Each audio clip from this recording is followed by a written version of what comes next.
Dor. Sahabat Mr. G pasti kaget karena di depan Anda bukan seorang Mr. G, tetapi adalah saya, Irin. Perkenalkan, saya bersama Mr. G di sini. Kali ini saya ingin membajak ini podcastnya Mr. G. Mr. G Podcast. Di sini tidak hanya saya, tetapi juga ada host yang lebih terkenal, namanya Bang Niko. Nggak mau kalah. Semuanya pakai Mister ya. Saya nggak Mister sih, saya Mrs. Ya. Jadi terima kasih telah bergabung bersama kita bertiga hari ini, kesempatan kali ini di Mr. G Podcast. Nah, kita akan membahas topik yang sangat dekat dengan keseharian kita dan berharap ini akan menjadi keseharian dari sahabat Mr. G, yaitu soal kader muda partai. Jadi ini bicara masa lalu. Kenapa kita bilang gitu? Karena kita pernah muda. Kalian belum pernah tua. Itu. Itu makanya kita bagi pengalaman supaya apa yang baik-baik bisa kalian jalankan dari awal. Ini fix bapak-bapak.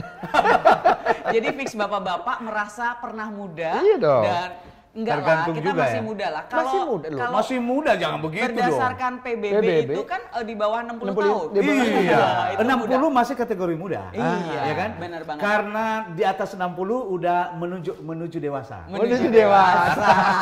Oke.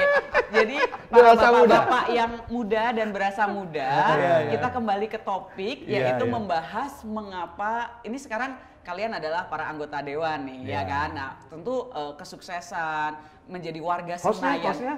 Hostnya Mudi. Mudi ya kan, Mudi. Banyak moodnya juga. Mood ya. Iya, jadi mungkin Tergantung mood Ya, maksudnya. tergantung mood. teman-teman muda Banten ini kan 2024 itu it's just around the corner lah. Ini Iya, sebentar lagi 2024. Mungkin teman-teman juga yang tertarik di politik gitu ya, ingin mengubah, kan kata Muhammad Ganti kan, jadilah perubahan yang ingin kamu lihat. Nah, teman-teman itu kan mungkin juga ingin menjadi perubahan itu sendiri, dan jalur politik adalah jalur tercepat dan terefektif untuk melakukan perubahan-perubahan baik gitu. Nah, ini mungkin melihat dua figur bapak-bapak yang merasa muda ini gitu ya, sudah berkiprah di Senayan. Ini diulang lagi. Membuat, karena emang itu senjata gue, karena gue yang paling muda. Ini sebenarnya Untuk kata membunuh lain kalian. untuk mengkanalisasi kita. Para bapak-bapak ya kan. Jadi teman-teman muda ini mungkin terinspirasi dengan jalur yang kalian pilih, yaitu adalah jalur politik untuk membuat perubahan baik dengan mengelola anggaran dengan lebih baik, membuat produk-produk hukum lebih baik, produk politik gitu. Nah, ini paling pertanyaan pertama pasti gimana sih ceritanya? Mungkin dari Bapak. Bapak yang satu ini. Mr. N. Iya. Jadi diawali oleh Ini kan satu angkatan nih kalian. perjumpaan. Satu angkatan di mana nih? Harus jelas dulu. Satu angkatan perjuangan.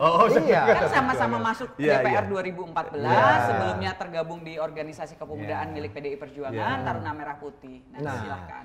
Jadi karena saya dulu ini adalah rekan satu sekolah dari ketua umumnya Taruna Merah Putih, Waktu itu. Bung Ara, itu saya ketemu lagi melalui kegiatan-kegiatan reuni. Ya. Nah, sebenarnya saya sudah pernah diajak ya oleh partai yang lain, oleh tokoh yang lain. Tidak perlu disebut. Iya nggak sebut. 2003, 2004, bahkan 2009. Tapi di 2010 karena teman SD, kemudian ada pendekatan pertemanan. Iya. Jadi bicara. Dan 2 jam, 3 jam melalui pertemuan langsung atau Oh, hobi nongkrong ya?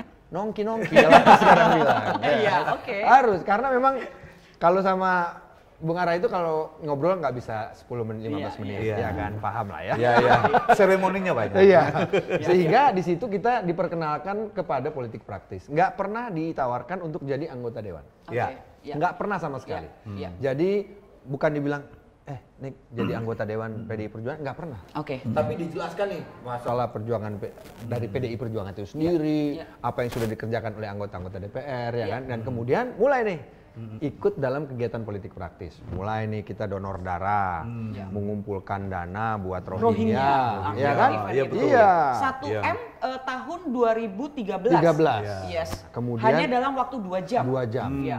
Kemudian Dukung kita Palestina. Dukung Palestina. Ini Wih. kayaknya Iya. yang muncul itu ada orang Papua, Yes. ada keturunan Chinese, ada Yes. keturunan Tapanuli, Kristen. Jadi kita pengen memperlihatkan pada waktu itu bahwa ini adalah perjuangan kemanusiaan, Yes. bukan masalah agama. Betul. Jadi Ya. setelah itu 2012 ada tuh mulai pendaftaran kan, mulai kan, terus dikasih kita, loh ini apa ini, gitu bang.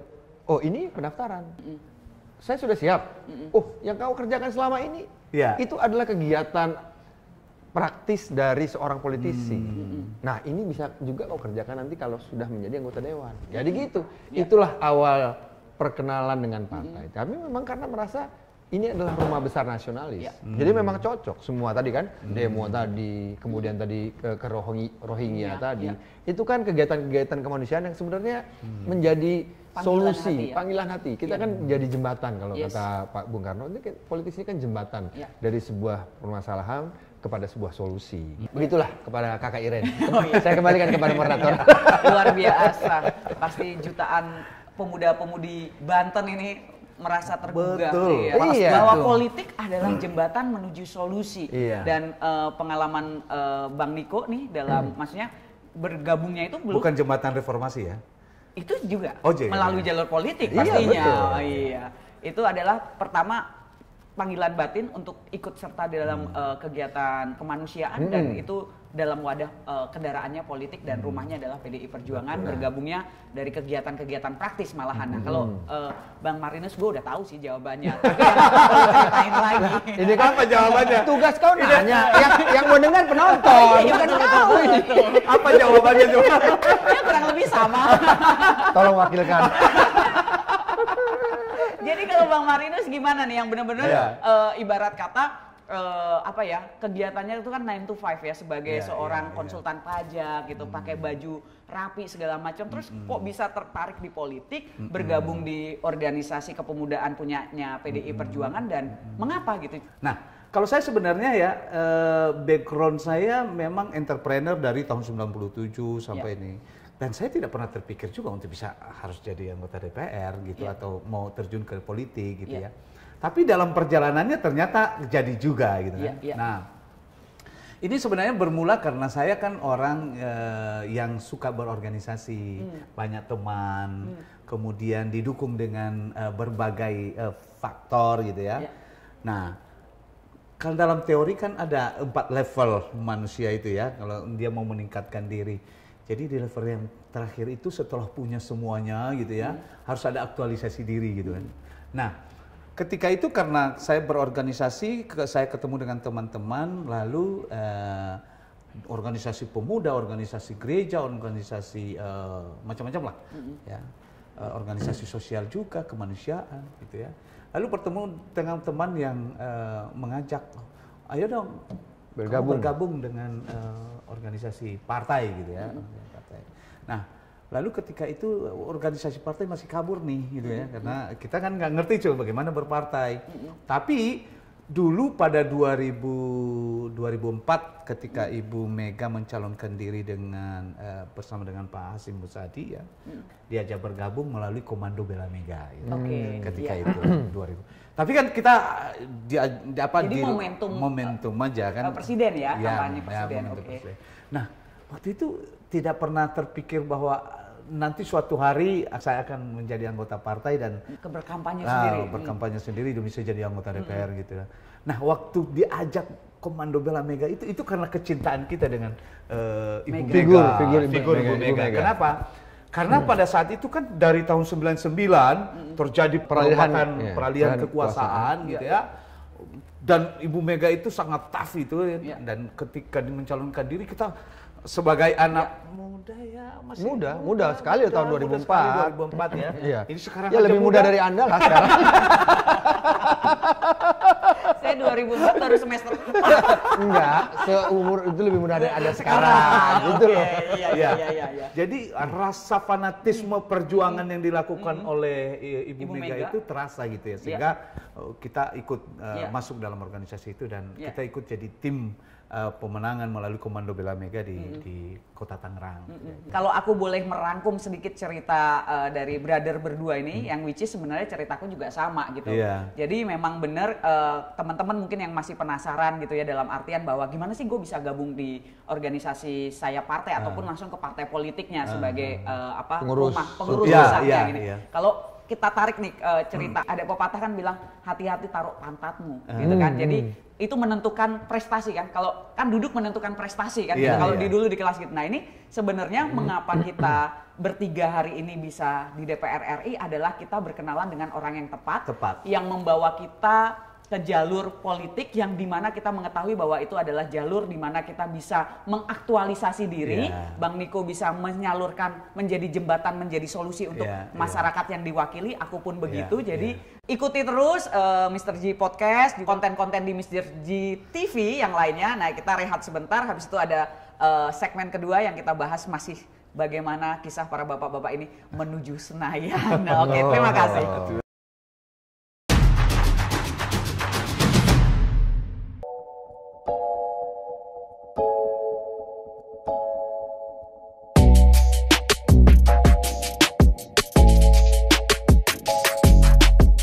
Ya, masih bersama saya Irin di Mr. G Podcast bersama tuan rumah Mr. G TV, Mr. G himself. How are you, Mr. G? I'm good. Ya, Mr. G ya. Langsung English. Kalau bahasa Sundanya apa sih? Apa kabar? Kumaha damang? Oh, kumaha damang. Jawabannya apa? Pangestu. Pangestu. Ini pun ya Pangestu. Iya. Oke. Ya. Saya Pangestu. Saya Pangestu tadi sudah bercerita mengenai bagaimana awal cikal bakal bergabung bersama PDI Perjuangan dan akhirnya menjadi anggota DPR 2 periode, nggak main-main nih. Periode pertama mungkin saja keberuntungan. Periode kedua adalah hasil kerja keras pastinya. Nah, ini tapi di tengah dinamika masyarakat ya, survei mengatakan bahwa DPR adalah salah satu lembaga yang kurang dipercaya publik dengan isu-isu yang ya nggak usah kita sebutin. Apa sih yang membuat kalian berdua gitu tetap teguh percaya bahwa ini adalah jalur yang gue di jalur yang tepat nih gitu, selain kepuasan batin secara pribadi ya, tetapi apa yang membuat kalian merasa bahwa enggak, ini memang dunianya gue gitu. Kalau aku nih, boleh dong hostnya. Boleh.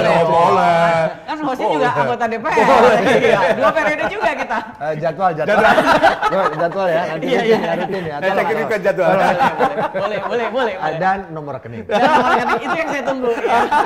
Kemarin kan kita habis tes psikologi ya, tes psikologi terus ditanya kenapa sih yang membuat kamu yakin bahwa PDI Perjuangan dan menjadi wakil rakyat adalah pilihan hidup kamu. Kalau gue tuh menjadi anggota DPR dan wakil rakyat itu membuat gue memiliki alasan untuk hidup. The purpose of life tuh gue menemukannya ketika gue menjadi anggota DPR, dalam artian ternyata gue menemukan diri gue suka nolong orang gitu. Kebahagiaan gue adalah gue nolong orang. Jadi kalau gue nggak nolong orang, gue nggak happy gitu. Walaupun gue punya mungkin keluarga yang harmonis, harta dan segala macam. Tetapi kalau gue nggak menemukan diri gue bisa nolong orang, gue kayak nggak punya tujuan hidup, bangun tidur tuh nggak semangat gitu. Nah, dengan menjadi anggota DPR, gue memungkinkan menolong orang dalam volume yang lebih banyak. Kalau dari gaji gue yang mungkin gue jadi pegawai, nggak mungkin gue nolong ribuan orang dapat program Indonesia Pintar gitu. Dan gue membawa banyak sekali pembangunan infrastruktur di bidang sekolah, di bidang pendidikan ataupun telekomunikasi. Infrastruktur juga ya. Oh, infrastruktur sekolah diganti bukan kata-katanya. jembatan. Oh, bukan. Cepat kan jalan. Curiga jadi kawan-kawan. Jangan ada curiga. Curang. Ya. Oke. Sekali sekolah yang baik. Soalnya sudah langsung connect gitu. Beda kakak, itu komisi 5 kita gitu komisi ya? 10 dan 1. Jadi itulah yang membuat gue selalu yakin di tengah orang mempertanyakan, lo ngapain sih jadi anggota DPR-in gitu? Kenapa sih lo ngapain gitu? Itu gue selalu punya alasan karena itu adalah jangkar gue dalam pelayanan ini, dan gue ngerasa bahwa PDI Perjuangan itu benar-benar nyawa gue. Segala sesuatu keputusan partai itu gue rasa tepat di dalam membangun Indonesia Raya. Nah, kalau Bapak berdua bagaimana? Jadi kalau saya ini melihat dari dulu rumah nasionalis itu ada di PDI Perjuangan, ya kan? Sehingga melihat begitu banyaknya badai goncangan kanan kiri ya, diskriminasi di negara kita ini. Jadi salah satu menurut saya tugas saya adalah untuk sama-sama mengawasi jangan ada satupun pasal atau ayat di dalam undang-undang itu yang bernada diskriminatif terhadap perempuan, terhadap agama, terhadap suku dan lain sebagainya. Jadi itulah makanya tempat yang paling tepat buat saya adalah PDI Perjuangan untuk melihat kita mempunyai hak yang sama di negara ini. Itulah kira-kira. Kalau dulu waktu saya di televisi nggak ada tuh. Kalau saya pikirannya sama, egaliter kan, rata semua. Saya bikin kalau dulu waktu di televisi gitu. urusan cuan. Cien. Iya kan? Kalau Pak, jadwal tanggal segini. Berapa? Iya. Kalau sekarang enggak, karena segini. bukan, karena kan ada bagiannya. Iya. Itu tadi levelingnya. Masa nanti itu. yang kecil juga mau saya sapu, nanti dibilang rakus. Kan gitu. Tapi kan itu ada jenjangnya. Yang memula segini. Saya juga memulainya dari bawah. Iya. Makanya saya mengerti kakak ini orang yang suka menolong, suka memahami, suka mengerti. Aku memahami hatimu seperti kau memahami aku. Jadi ini adalah jalur perjuangan Bang Niko gitu ya, sesuai dengan prinsip SDGs nih. No one left behind. No one left behind. Iya, no one left behind dengan memastikan gue harus masuk ke dalam sistem supaya gue bisa memastikan bahwa tidak ada pasal-pasal yang diskriminatif. Gue nggak bisa menitipkan ke orang, makanya gue jadi perwakilannya aja. Perwakilan orang kan gitu. Iya. Jadi itu adalah goal Anda, bahwa Anda, gue ini perjuangan gue yang membuat gue merasa berarti gitu ya. Itu wow.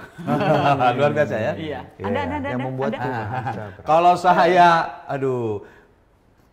sedikit sama. Tapi goalnya waktu itu ya karena kenapa saya mau ke PDI Perjuangan karena dulu saya dan kekeh ya menjadi DPR sekarang sampai 2 periode gitu.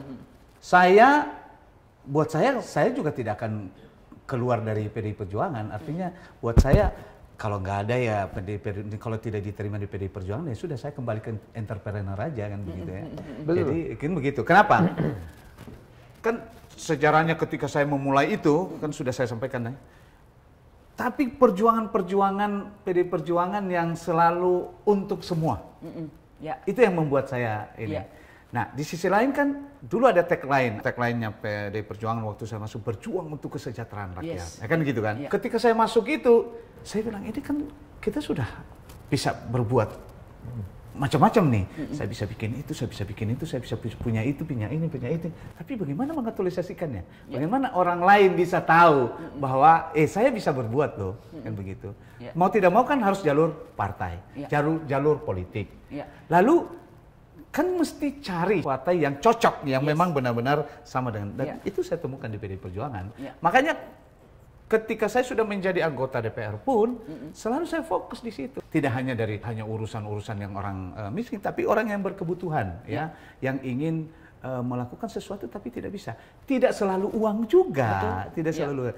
Tapi kita bisa buka jalan, buka jalan. Nah dengan posisi yang sekarang kan jadi bisa lebih bermanfaat dan lebih bisa dirasakan oleh masyarakat.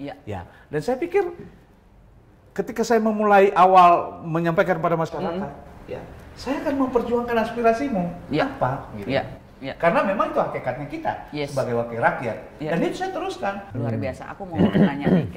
Tadi Bang Marinus mengatakan bahwa ketika gue berorganisasi sebenarnya gue juga udah berbuat. Tapi gue memutuskan bergabung dengan partai politik supaya gaungnya lebih besar. Dengan dukungan yang lebih besar. Jadi mencapai goalsnya lebih cepat gitu. Jadi Bang Marinus pernah di Komisi 1. Pernah di Komisi 9, pernah di Komisi 3, dan pernah di Komisi sekarang 11. Kita bicara soal Komisi 9. Apa yang Bang Marinus pernah lakukan yang terkait dengan Komisi Kesehatan, apa segala macam untuk dapil? Untuk kepentingan ini ya, kepentingan sini, masyarakat. Banten. Komisi 9 itu ya kita bantu MPASI, kita bantu untuk stunting balita. Ada pembagian susu, segala macam itu. Kemudian untuk tenaga kerja, kita bangun ada BLK, BLK komunitas di Ponpes yang ada di dapil saya, karena ini kan untuk kepentingan bagaimana membekali sumber daya manusia yang ada di dapil saya dan sangat bermanfaat maksud saya. Terus ketenaga kerjaan, terus juga bantu UMKM untuk dapat. Kalau sekarang itu di komisi BPOM, BPOM betul. Terus Kalau yang sekarang di Komisi 11 apa Bang? Kalau di Komisi 11 ya, karena saya di Komisi 11 kan pas kena pandemi. Lalu di pandemi ini kan masyarakat butuh dukungan sembako. Ya, bagi sembako. Tiap bulan kita bagi sembako, dan tidak hanya dari program di Komisi 11. Kan karena saya juga melalui teman-teman yang mau berbagi ya, dan mereka bisa melalui saya, dan itu kita terus fasilitasi untuk kepentingan masyarakat. Lalu kemudian kita membantu UMKM sekarang ini untuk dana untuk pemulihan ekonomi ya, dan pemulihan ekonomi. Karena mereka Dan itu berdampak sekali ya. Faktanya ya, UMKM itu adalah guru perekonomian kita. Oh iya dong. Sekarang ini kekuatannya. Krisis ekonomi yang dihadapi mereka yang masih betul. bangkit. Kekuatannya di mereka. Tough mereka, dan itu yang kita terus dukung. Waktu di Komisi 9 juga kita memfasilitasi soal BPJS, BPJS Kesehatan, BPJS Ketenagakerjaan. Kalau di yang favorit dulu di masyarakat itu kan adalah BPJS Kesehatan ya, karena itu kan ada tanggungan pemerintah ya, dan kita fasilitasi untuk bisa membantu itu, dan puluhan ribu kita sudah bantu di Banten. Kalau sekarang fokusnya ke sembako, vaksin ya? Karena vaksin. Ini juga vaksin ya. Sebenarnya itu jadi vaksinnya kapan? Mungkin teman-teman yang dengerin juga bisa tahu gitu. Ya, kalau yang sudah kita laksanakan ya, kita sudah lakukan untuk ke depan ini, kita sedang merencanakan lagi untuk melakukan vaksin, dan biasa kita lakukan di Taruna Merah Putih. Kita juga menyediakan tempat untuk kreativitas anak-anak muda loh. Nah, ini yang penting ke depannya. Iya kan, yang punya masuk talent. nih topik anak muda nih. Iya, yang punya talent. Ya. Kita menyediakan rumah untuk kreativitas dari anak-anak muda yang ada di Banten ya. Nanti kita kan bisa bikin, misalnya ada yang suka stand up comedy di Banten misalnya. Bisa. Kenapa enggak? Ya, kita fasilitasi ya. Ada yang mau ngeband, boleh. Konten kreator. Oh, konten kreator. E-sport. G-sport. E-sport. E-sport. G-sport apa ya? Ya, e-sport. Kita juga game itu loh. Gaming ya. Kemudian kita juga menyediakan buat teman-teman yang suka dance. Jadi kita siapkan dan silakan manfaatkan dengan baik. Jadi satu dari kalian bikin status tentang kegiatan Mr. G ya. Tadi program-program itu tandanya kalian ikut andil di dalam membantu masyarakat. Jadi bikin aja status bahwa akan ada vaksin gratis, hubungi ataupun lihat di IG-nya Bang Marinus ataupun DPD PDI Perjuangan, itu tandanya kalian juga atau bisa dikontak lah, kontak lah. Nah, ini tadi ngomongin anak muda ya Bang Niko ya, yang kalian yang merasa pernah muda. Ya itu kan mungkin banyak banget nih teman-teman muda tadi e-sport segala macam, konten kreator itu kan sekarang banyak sekali di persimpangan gitu ya. Kalau kita tadi lagi quote and quote mempromosikan being a politician gitu kan, menjadi politisi itu jalurnya seperti apa, tetapi mungkin banyak juga yang kayaknya politik tuh is not my way gitu. Politik itu bukan gue gitu. Nggak percaya. Padahal buta paling berbahaya itu adalah buta politik. Karena segala sesuatu keseharian kalian, harga telur naik, bensin naik, harga SPP naik, itu adalah sebuah keputusan. Kuota internet. Kuota internet. Kan itu suka main itu kan. Itu adalah keputusan politik. Jadi kalau Bang Niko nggak teriak-teriak di rapat kerja dengan Menteri Kominfo, kuota di Indonesia Timur harus sama dengan di Jawa harganya. Itu harga kuotanya nggak turun. Nah, makanya itu sebenarnya kita promosi. Marilah kita sadar politik, karena buta yang paling bahaya adalah buta politik. Tapi kita juga nggak boleh naif. Banyak sekali potensi di luar sana yang kalau kita sama-sama kerjakan kebaikan bersama nih akan membawa kebaikan bersama. Jadi teman-teman nih mungkin di luar sana masih di dalam persimpangan, gue kemana ya minat bakat gue dan segala macam, aktualisasi diri. Apakah ini cuman ego semata gitu untuk menentukan jalur, yang masih kuliah nentuin jurusannya, yang udah lulus kuliah nentuin profesinya dan segala macam, dan nentuin organisasi atau seperti apa. Banyak kecurigaan dari teman-teman muda terhadap jalur politik. Gimana kita mau tahu kebenaran, tahu mana yang benar mana yang salah kalau kita mencurigai dan kita hanya duduk dari luar saja. Sebagai penonton. Saya menonton, mencurigai dari luar. Oh, kayaknya di sana begini, kayaknya begini. Sementara mau datang saja mencari tahu enggak. Kan akhirnya menjadi opini saja ya, kecurigaan yang tidak berdasarkan fakta. Makanya teman-teman kalau mau terjun dan cari tahu benar nggak? Ya. Apakah benar yang kita bilang ini benar, bahwa mereka bisa aktualisasi dari mulai sangat muda. Betul. Mau masuk langsung di struktural partai dari mulai anak ranting boleh. Mau terlibat di sayap partai boleh. Mau terlibat dalam kegiatan saja sebagai Boleh. simpatisan pun tidak dilarang untuk mencari tahu.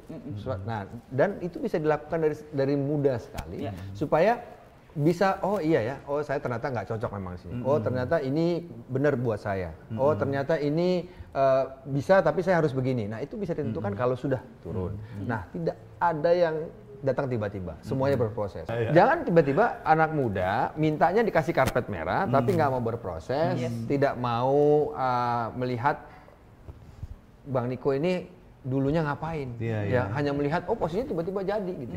Nggak ada proses panjangnya. Ada yang jadi pendidik, ada yang jadi tokoh agama, ada yang jadi tokoh politik dari mudanya. Semuanya punya modal sosial, baru nanti bisa ada olahragawan. Ada olahragawan. Semua datang melalui sebuah proses panjang. Nggak mungkin yang datang tiba-tiba. Instan ya. Kira-kira gitu. Jadi mulai dari sekarang dan nikmati prosesnya. Yang instan cuman mie. Mie. Yang lainnya jangan instan. Jadi berproseslah terus ya Bang Niko ya. Iya, nikmati prosesnya. Nikmati proses, enjoy the process. Kalau Bang Marinus, buat kawan-kawan yang muda jangan pernah takut masuk dalam politik, karena itu adalah jalanmu, ya jalanmu untuk berbuat lebih untuk teman-temanmu, keluargamu, untuk wargamu, untuk lingkunganmu, untuk negaramu, ya kan begitu. Ya jangan hanya protes saja, ya kan. Tadi Bang Niko bilang, ya kalau mau, ya memang harus masuk gitu, belajar. Dulu juga saya ya, ketika sebelum saya masuk, saya bilang, ini kok politik, kok banyak yang bilang politik itu kotor, politik itu jahat, politik itu berantem, politik itu ini. Ternyata itu kan hanya apa namanya? Dinamika yang terjadi, tapi sesungguhnya politik itu adalah bagian dari kehidupan. Kenapa? Politik itu kan diplomasi. Ya kan? Tidak bermaksud membohongi, ya kan? Mencapai tujuan. Nah, kalau dalam politik itu adalah sarana untuk meraih kekuasaan demi kepentingan rakyat, ya kan gitu ya. Mantap. Jadi jangan dipotong demi kepentingan rakyatnya, jangan dipotong. Kalau hanya untuk dibalik sebenarnya. Tujuannya adalah untuk mensejahterakan rakyat melalui program-program menjalankan oleh kekuasaan. Kira-kira begitu. Mantap. Ini lebih mantap. Ini terlihat jam terbangnya nih. Merangkum. Yang sudah. Gua mau boleh sudah merangkum ada gitu. Ininya Bang Marinus ya. Kesuksesannya Bang Marinus itu intinya jadi mahasiswa, jadi pelajar, jangan cuman belajar doang. Ada pacarannya, ada berorganisasinya, supaya kita bergaul ya kata Bang Niko adalah proses. Jadi itulah teman-teman, marilah kita. Dan lebih banyak memperbanyak teman. Yes. Satu orang kawan itu terlalu sedikit. Satu musuh kebanyakan. 1000 kawan kebanyakan. Saya terbalik lagi ya? Kebalik. Tapi yang nggak kebalik adalah berikan aku 10 pemuda, maka akan kugoncangkan dunia, kata Bung Karno. Jadi teman-teman muda pendengar Mr. G Podcast, terima kasih sekali telah mendengarkan obrolan kita yang tidak hanya analisa gembel, ini benar-benar dari kita, pengalaman kita, dan semoga bermanfaat untuk kalian semua. Jangan lupa dijempolin, dilangganin, diikutin terus Mr. G TV. Sampai jumpa lagi.